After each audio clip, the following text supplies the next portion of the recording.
Juzi nilikuwa na mkali Deuce, tukawa tumezungumza kuhusiana na changamoto zilizomkuta kuhusiana na mama yake, na wengi sana mneniuliza maswali mengi ambayo mengine mimi sikuwa na majibu yake. Sasa nilichokifanya, nimemtafuta baba mzazi wa Deuce, anaitwa Salum Deo ama Dio.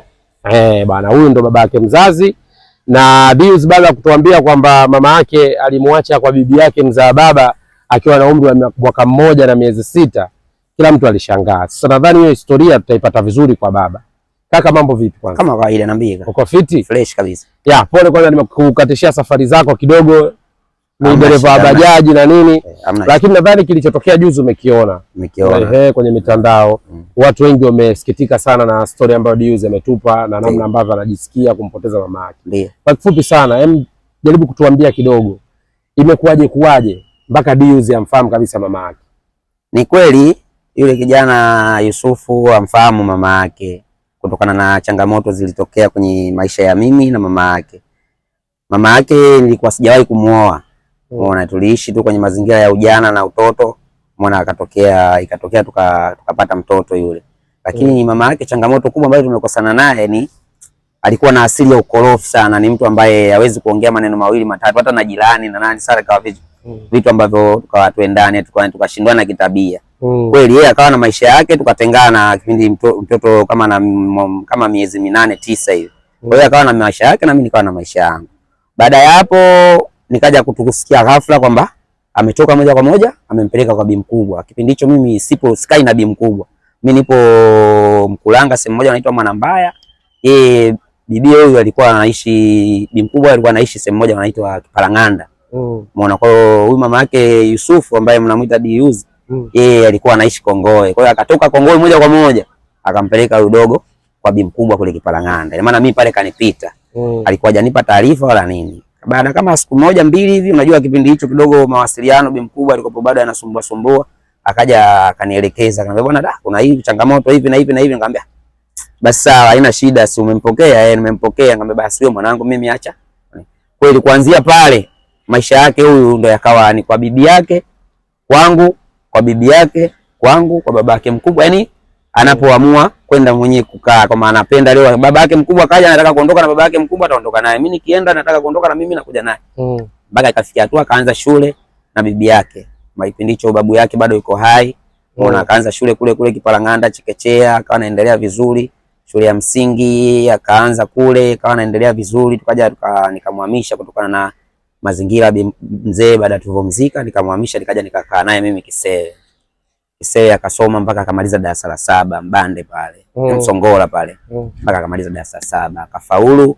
Akaenda shule moja inaitwa ni Mkela sikosei, ipo Mvuti pale stendi pale, kabla stendi hapa nyuma.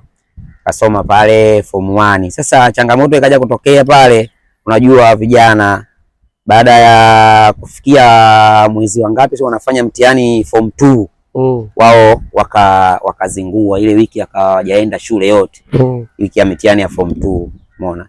Kwa hiyo mwalimu mkuu akawa cancel wote ambao hawajakwenda ile wiki wote, tena bila uhamisho, umeona. Wakafutia kabisa, yani marufuku kwenda shule. Kwa hiyo tukatarabuja kutafuta taratibu, ikashindikana. Basi mimi nikakaa na mwanangu, ngambia dogo, ushazingua. Kama ushazingua nini tufanye? Akaniambia baba, mimi nataka kwenda garage. Umeona? Nataka kwenda garage. Kwenda garage ya nini? Kwa sababu mimi pindi hicho nishaingia kwenye bajaji, toka kwenye magari, pikipiki nishatoka, nipo kwenye bajaji. Umeona? Akaniambia mimi nataka kwenda garage ya bajaji. Kweli mimi nikafanya mambo, nikachanganya mambo yangu, nikampeleka garage. Kweli garage akaenda akafanya kwa anaendelea vizuri, ila tabia za makundi ndizo zilizokuja kuzingua. Makundi mengi sana alikuwa nayo.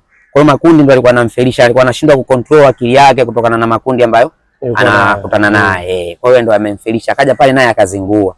Akaacha, baba wewe mimi hivi na hivi na hivi, anakuwa analalamika sana. Nikamwambia sawa.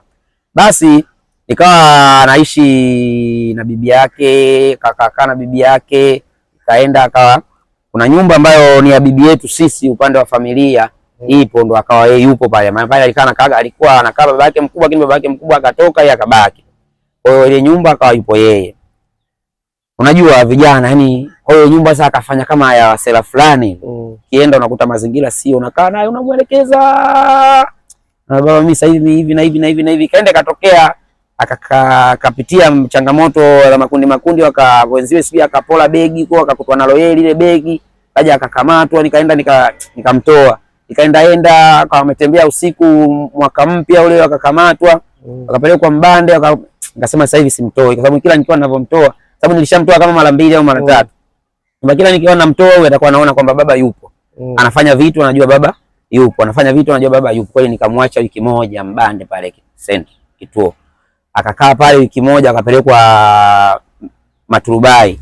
Maturubai akapelekwa mahakamani, akaonekana umri wake huyu ni mdogo, alikuwa bado miaka 18 hajafika.